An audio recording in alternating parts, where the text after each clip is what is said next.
반갑습니다. 붓다의 복과 지혜입니다. 오늘은 계율이란 것은 해탈로 올라가는 사다리다라는 주제로 함께 진리를 탐구하고자 합니다. 부처님께서는 계율을 단순한 규칙이 아니라 우리를 해탈과 깨달음으로 인도하는 길이라 말씀하셨습니다. 도안 스님 또한 계율을 출가자의 삶의 근본으로 여기며 이를 통해 진정한 자유에 이르는 길을 밝혀주셨습니다. 오늘 이 시간을 통해 불교의 본질과 계율의 참된 의미를 깊이 새기고 우리의 삶 속에서도 바른 실천으로 이어가길 바라겠습니다. 부처님의 지혜와 자비가 여러분과 함께하기를 기원합니다. 자, 그럼 계율이란 것은 해탈로 올라가는 사다리다다. 그 여정을 함께 해볼까요?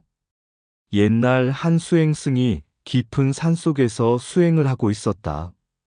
그는 지혜를 구하기 위해 정진했지만 마음속 번뇌가 쉽게 사라지지 않았다. 그러던 어느 날 한 노스님을 찾아가 물었다. 스님, 저는 수행에 매진하고 있지만 깨달음이 쉽지 않습니다. 어떻게 해야 합니까? 노스님은 미소를 지으며 근처에 놓인 낡은 사다리를 가리켰다. 저 사다리를 보아라. 저 사다리가 없으면 높은 곳에 오를 수 있겠느냐? 수행승이 고개를 저었다. 사다리가 있어야 올라갈 수 있습니다. 노스님은 다시 말했다. 그렇다. 계율이란 곧 사다리와 같은 것이다. 많은 이들이 계율을 억압이라 여기지만 실은 그것이야말로 해탈로 가는 길을 열어주는 것이다. 계율을 지키면 마음이 흔들리지 않고 번뇌에 휩싸이지 않는다. 그것이 바로 깨달음의 초석이 된다. 수행승은 그제야 깨달았다. 계율은 구속이 아니라 자유를 위한 길이었다. 마치 사다리가 있어야 높은 곳에 오를 수 있듯이 계율을 통해 해탈로 나아갈 수 있는 것이었다. 그날 이후 그는 계율을 더욱 철저히 지키며 수행에 정진하였고 마침내 깊은 깨달음을 얻었다. 계율은 단순한 규칙이 아니다. 그것은 해탈로 올라가는 사다리이다. 옛날 중국의 한 사찰에 깊은 수행에 잠긴 한 젊은 스님이 있었다. 그는 선수행에 매진하며 깨달음을 구하고 있었지만 마음 한편에서는 자유로운 깨달음을 얻기 위해 계율을 뛰어넘어야 한다는 생각을 가지고 있었다. 어느 날 그는 큰 스님이신 도안 스님을 찾아가 물었다. 스님, 저는 오직 마음을 비우고 자유롭게 깨달음을 구하고 싶습니다. 그런데 왜 계율을 그렇게 엄격하게 지켜야 합니까? 계율을 벗어나야 진정한 자유가 아닙니까? 도안 스님은 조용히 미소를 지으며 근처에 있는 한 마리 새를 가리켰다. 저 새를 보아라. 저 새는 하늘을 자유롭게 날아다니는 것 같지만 결코 하늘에 머물 수는 없다. 왜 그럴까? 젊은 스님은 잠시 생각하다가 대답했다. 새는 날개가 있지만 쉬지 않고 날 수는 없습니다. 결국 땅에 내려와야 합니다. 도안 스님은 고개를 끄덕이며 말했다. 그렇다. 불교에서 말하는 자유로운 깨달음도 마찬가지다. 계율이 없는 수행은 방향을 잃은 새와 같다. 계율이 없다면 수행자는 어디로 가야 할지 모르게 된다. 참된 자유는 방종이 아니라 계율 속에서 이루어진다. 젊은 스님은 여전히 의문이 가득한 얼굴로 다시 물었다. 그렇다면 선에서는 자유로운 수행을 강조하는데 어째서 계율이 그토록 중요합니까? 도안 스님은 근처의 맑은 연못을 가리키며 말했다. 저 연못을 보아라. 연못의 물이 맑은 이유는 무엇인가? 그것은 연못이 경계를 가지고 있기 때문입니다. 물이 사방으로 흘러버리지 않으니 연못 속에서 맑게 머무를 수 있습니다. 그제야 젊은 스님은 깨달았다. 계율이란 곧 수행자의 연목과 같고 바른 길로 나아가게 하는 이정표와 같은 것이었다. 도안 스님은 마지막으로 이렇게 말했다. 대승불교와 선종에서는 깨달음의 자유로움을 강조하지만 그것이 계율을 무시하는 것을 의미하지 않는다. 오히려 계율을 지키는 자만이 진정한 해탈로 나아갈 수 있다. 계율은 속박이 아니라 해탈의 사다리인 것이다. 그날 이후 젊은 스님은 계율을 더욱 철저히 따르며 수행에 매진하였고 마침내 깊은 깨달음에 도달하게 되었다. 계율은 자유를 방해하는 굴레가 아니라 해탈로 올라가는 사다리이다. 계율은 속박이 아니라 해탈로 올라가는 사다리이다. 진정한 자유는 방종이 아니라 계율 속에서 이루어진다. 물은 그릇이 있어야 흐트러지지 않듯 수행자는 계율이 있어야 바른 길로 나아간다. 새가 하늘을 자유롭게 날지만 결국 가지에 쉬어야 하듯 계율 없는 수행은 끝이 없다. 연못이 맑은 것은 경계가 있기 때문이요. 수행이 바른 것은 계율이 있기 때문이다. 자유로운 수행을 원한다면 먼저 계율을 지켜라. 그것이 해탈의 기초이니라. 해탈은 방황 속에서 얻어지는 것이 아니라 계율이라는 다리 위에서 걸어가야 도달할 수 있다. 대자유는 계율 속에 있고 참된 깨달음은 절제 속에서 피어난다. 계율 없는 수행은 나침반 없는 배와 같아 어디로 흘러갈지 모른다. 출가자의 삶은 바람이 아니라 뿌리 깊은 나무와 같아야 하며 그 뿌리가 바로 계율이다. 방종은 곧 속박이 되고 계율은 곧 해탈이 된다. 참된 수행자는 계율을 무겁게 여기지 않고 그것을 등불 삼아 길을 밝힌다. 불법의 첫 걸음은 계율이고 마지막 걸음도 계율이다. 강물이 바다로 흐르는 것은 둑이 있기 때문이요. 수행자가 깨달음에 이르는 것은 계율이 있기 때문이다. 스스로를 단속하는 자는 무너지지 않지만 계율을 버린 자는 바람에 흩날리는 티끌과 같다. 옛날 깊은 산속의 한 사찰에 여러 명의 수행승이 머물고 있었다. 그들은 각기 다른 방식으로 수행하고 있었지만 점점 서로의 규율이 달라지면서 갈등이 생기기 시작했다. 어떤 이는 엄격한 계율을 지켜야 한다고 주장했고 또 어떤 이는 수행의 자유를 더 중요하게 여겨야 한다고 말했다. 그러던 어느 날 그 사찰의 큰 스님이었던 도안 스님이 수행승들을 불러 모았다. 스님은 한 마리의 종이약을 손에 들고 말했다. 이 종이약이 하늘을 날 수 있겠느냐? 수행승들은 어리둥절해하며 대답했다. 아닙니다, 스님. 종이약은 바람이 불면 잠시 떠오를 수는 있지만 날개가 없으니 오래 날지는 못합니다. 도안 스님은 고개를 끄덕이며 다시 말했다. 출가자의 삶도 마찬가지이다. 계율 없이 수행을 한다면 잠깐은 자유롭게 보일지 몰라도 결국은 추락하고 만다.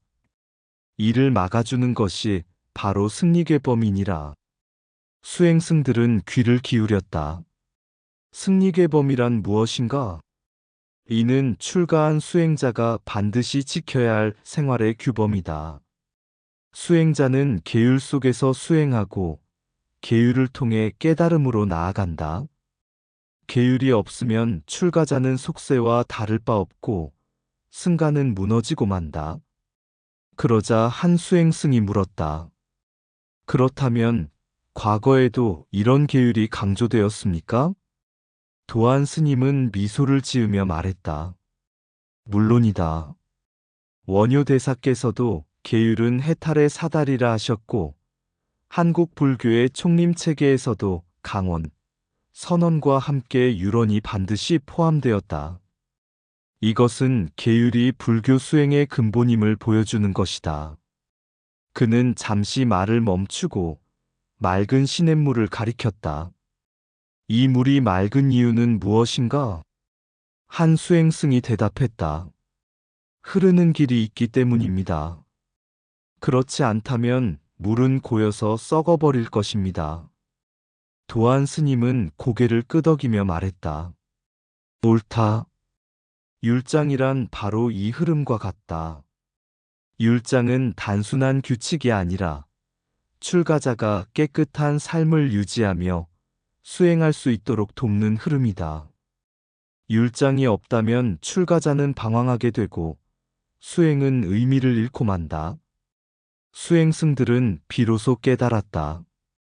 승리괴범과 계율은 출가자의 삶의 근본이며 그것이 깨달음으로 가는 길을 인도한다. 그날 이후 그들은 계율을 더욱 엄격하게 지키며 수행에 정진하였고 사찰은 평온하고 조화로운 수행처로 거듭나게 되었다. 계율 없는 수행은 나침반 없는 배와 같고 율장이 없는 승가는 뿌리 없는 나무와 같다. 계율 없는 수행은 나침반 없는 배와 같고 율장이 없는 승가는 뿌리 없는 나무와 같다. 승가가 무너지면 불법이 쇠퇴하고 계율이 지켜지면 부처님의 법이 영원히 빛난다. 깨달음은 자유 속에서 얻어지는 것이 아니라 계율이라는 길 위에서 피어난다. 물이 고이면 썩듯 수행도 계율이 없으면 방황하게 된다. 계율은 속박이 아니라 깨끗한 마음을 지키는 맑은 흐름이다. 출가자의 길은 바람처럼 흔들려서는 안 되며 계율이 그 길을 단단히 붙잡아준다. 부처님의 가르침을 따르고자 한다면 먼저 계율을 지켜라. 그것이 수행의 첫걸음이다. 방종 속에서 참된 자유를 찾을 수 없고 계율 속에서만 해탈이 가능하다. 강물이 바다로 흘러가듯 계율은 수행자를 깨달음으로 이끄는 자연스러운 법이다. 율장은 수행자의 지팡이와 같으니 그것이 없다면 길을 잃고 넘어지게 된다. 원효대사가 계율은 해탈의 사다리라 하셨듯 깨달음에 이르는 길은 계율 위에 있다. 총림의 기둥은 선언과 강언만이 아니라 유런이 있어야 비로소 온전하다. 출가자의 삶은 세속을 떠나는 것이 아니라 계율 속에서 참된 자신을 찾는 것이다. 계율을 등불 삼아 길을 가라. 그 길 위에서 진리의 문이 열릴 것이다. 참된 수행은 계율을 지키는 데서 시작되고 해탈은 계율을 실천하는 데서 완성된다. 신라는 삼국을 통일한 후 경덕왕 시기에 접어들면서 국가적으로 안정된 태평성세를 구가하였습니다. 그러나 이러한 평화와 번영 속에서 자연스럽게 도덕적 해이와 윤리적 타락이 동반되었습니다. 사회 전체적으로 사치와 향락이 늘어나고 불교 또한 점차 본래의 수행 정신에서 멀어지는 조짐을 보였습니다. 출가 수행자들조차도 생계를 유지하는 문제에 집중하며 수행보다는 현실적인 안락을 추구하는 경향이 나타났습니다. 불교 본연의 가르침이 약화되고 계율이 경시되면서 수행자의 본분이 흐려지게 된 것입니다. 이러한 시대적 흐름 속에서 진표 스님은 계율을 다시금 강조하며 불교의 본래 정신을 되살리고자 했습니다. 진표 스님은 신라 말기에 활동하며 계율을 중시하는 불교 운동을 펼쳤습니다. 특히 점찰보호라는 실천운동을 통해 불자들에게 올바른 수행과 윤리적 정화를 강조하였습니다. 자신의 업을 점검하고 수행을 반성하는 실천운동, 타락한 불교계를 개혁하고 승가의 본분을 지키려는 노력, 계율 실천을 통해 깨달음의 탈의 길로 나아가려는 방편. 진표 스님은 불교 수행자가 계율을 철저히 지키지 않으면 수행이 무너지고 해탈과 멀어질 수밖에 없음을 강조했습니다.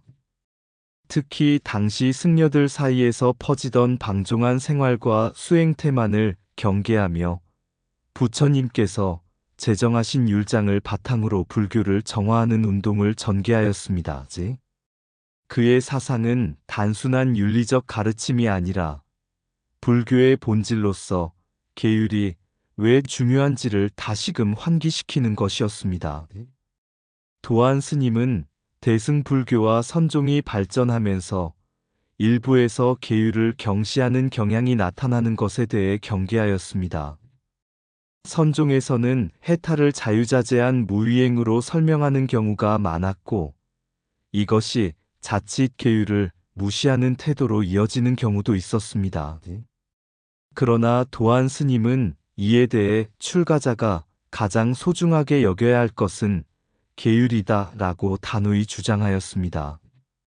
그는 계율이야말로 해탈로 올라가는 사다리라고 표현하며 불교 수행의 핵심은 계율을 지키는 것에 있다고 보았습니다.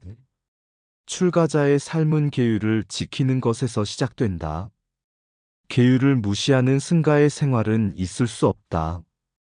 계율은 단순한 규범이 아니라 해탈을 위한 필수적인 수행법이다. 특히 도안 스님은 승리괴범이라는 글을 통해 출가한 수행자가 반드시 지켜야 할 계율과 행동의 규범을 제시하며 수행자의 기본 자세를 강조하였습니다. 원효대사 또한 계율을 지키는 것은 곧 해탈로 올라가는 사다리라는 가르침을 남겼듯이 계율을 통한 수행이야말로 부처님의 가르침을 실천하는 길임을 분명히 했습니다. 부처님께서는 깨달음을 얻으신 후 출가 수행자들이 바른 길을 걷도록 하기 위해 계율을 제정하셨습니다. 이것은 단순한 금기가 아니라 수행자들이 해탈로 나아가는 실천적 방법이었습니다. 도안 스님과 진표 스님이 강조한 계율 사상은 단순히 불교적 윤리를 강요하는 것이 아니라 해탈을 이루기 위한 필수 과정으로서 계율을 바라보는 것이었습니다. 계율 실천이 가지는 의미. 자신을 돌아보고 수행을 점검하는 과정. 무너진 불교를 다시 세우는 정화운동. 해탈의 길로 나아가는 사다리 역할. 도안 스님과 진표 스님은 이러한 부처님의 가르침을 올바르게 계승하고 실천하려 하였으며, 특히 불교의 본질은 율장에 있다는 점을 강조하였습니다. 계율은 단순한 규칙이 아니라 수행을 돕고 해탈을 이루기 위한 필수적인 기반이기 때문입니다. 오늘날에도 불교 수행에서 계율이 강조되는 이유는 단순한 도덕적 규율이 아니라 수행의 핵심이기 때문입니다. 도안 스님과 진표 스님의 가르침을 통해 우리는 계율이 단순한 규범이 아니라 수행자가 해탈로 나아가는 필수적인 과정임을 다시금 깨닫게 됩니다. 계율이야말로 해탈로 올라가는 사다리이다. 계율을 지키는 것은 해탈로 올라가는 사다리를 딛는 것이다. 깨달음의 길은 계율을 지키는 데서 시작된다. 계율을 떠난 수행은 물 없는 배와 같아 어디로도 갈 수 없다. 바른 삶이 없는 지혜는 구름 없는 번개와 같아 허망하다. 계율을 어기면 마음이 흐트러지고 흐트러진 마음은 해탈을 보지 못한다. 바람이 나뭇가지를 흔들듯 계율이 없으면 마음이 끝없이 흔들린다. 참된 자유는 계율을 지킴으로써 얻어진다. 계율은 억압이 아니라 해탈로 가는 지혜의 길이다. 정진하는 자에게 계율은 굴레가 아니라 날개가 된다. 모래 위에 집을 짓지 않듯 계율 없는 수행은 쉽게 무너진다. 스스로를 다스리지 못하면 세상을 다스릴 수 없다. 계율을 등진 삶은 어둠 속에서 길을 잃는 것과 같다. 수행자의 삶은 계율 속에서 빛나고 그 빛은 세상을 비춘다. 마음이 맑아지면 계율이 곧 깨달음의 길이 됨을 알게 된다. 부처님께서 계율을 세우신 것은 우리에게 족쇄를 주기 위함이 아니라 진정한 자유를 허락하기 위함이다. 옛날 한 젊은 수행자가 깊은 산속의 한 사찰을 찾아갔다. 그는 진리를 깨닫고자 했지만 마음은 늘 혼란스러웠고 수행도 뜻대로 되지 않았다. 어느 날 그는 한 노승을 찾아가 물었다. 스님, 저는 깨달음을 얻고 싶습니다. 그런데 왜 제 마음은 늘 흔들리고 수행은 한 걸음도 나아가지 않는 것 같을까요? 노승은 잠시 미소를 짓더니 그를 데리고 산길을 걸었다. 어느덧 험난한 절벽 아래 도착하자 노승은 손가락으로 가리키며 말했다. 저 위에 있는 절에 가고 싶다면 어떻게 해야 하느냐? 젊은 수행자는 절벽을 올려다보며 대답했다. 계단이나 사다리가 있어야 올라갈 수 있겠지요. 노승은 고개를 끄덕이며 말했다. 그렇다. 수행도 마찬가지다. 계율은 마치 이 절벽을 올라가는 사다리와 같다. 계율이 없다면 아무리 높은 깨달음을 바라더라도 도달할 수 없는 법이다. 그러나 계율을 지킨다면 한 걸음 한 걸음 사다리를 딛고 올라갈 수 있지. 젊은 수행자는 깊이 깨닫고 그날부터 계율을 철저히 지키며 수행에 정진했다. 몇 년 후 그는 마음의 평온을 얻었고 더 이상 흔들리지 않는 지혜를 갖추게 되었다. 그리고 다시 노승을 찾아가 감사의 인사를 올렸다. 스님, 저는 이제야 부처님의 가르침을 이해했습니다. 계율을 지키는 것이 곧 깨달음의 길을 걷는 것이었습니다. 노승은 빙글에 미소를 지으며 말했다.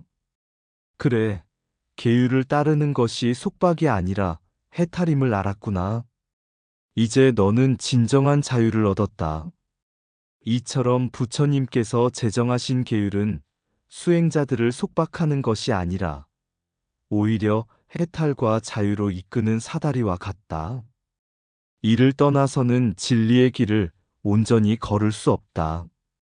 계율을 지키는 것이야말로 해탈의 문을 여는 열쇠이며 그 길을 걷는 자는 결국 부처님의 참된 가르침에 다다르게 될 것이다. 깊은 산속길을 따라 한 수행자가 걸어가네. 마음은 흔들리고 발걸음은 무겁고 진리의 빛은 아직 저 멀리. 어찌하면 깨달음을 얻으리요? 그 물음에 노승은 말하였네.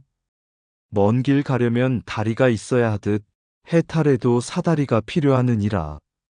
욕망의 바람이 불어올 때 계율이 나를 붙잡아주고 어둠 속 방황하는 마음에도 계율이 길을 밝혀주네. 하늘을 나는 새도 법을 따르고 바다를 흐르는 물도 길을 아네. 자유란 멋대로 날아감이 아니라 바른 길을 지킬 때 피어나는 것. 계율은 굴레가 아니니라. 그것은 부처님께서 내리신 다리요 우리를 해탈로 이끄는 사다리니라. 한 걸음 또 한 걸음 오르노라면 결국 진리의 문 앞에 서리라. 그때야 알리라. 자유란 법을 지킬 때 온다는 것을. 이상 붓다의 복과 지혜였습니다. 오늘도 복지구족한 날 되세요. 구독과 좋아요는 붓다의 복과 지혜를 밝히는 큰 자비의 등불이 됩니다.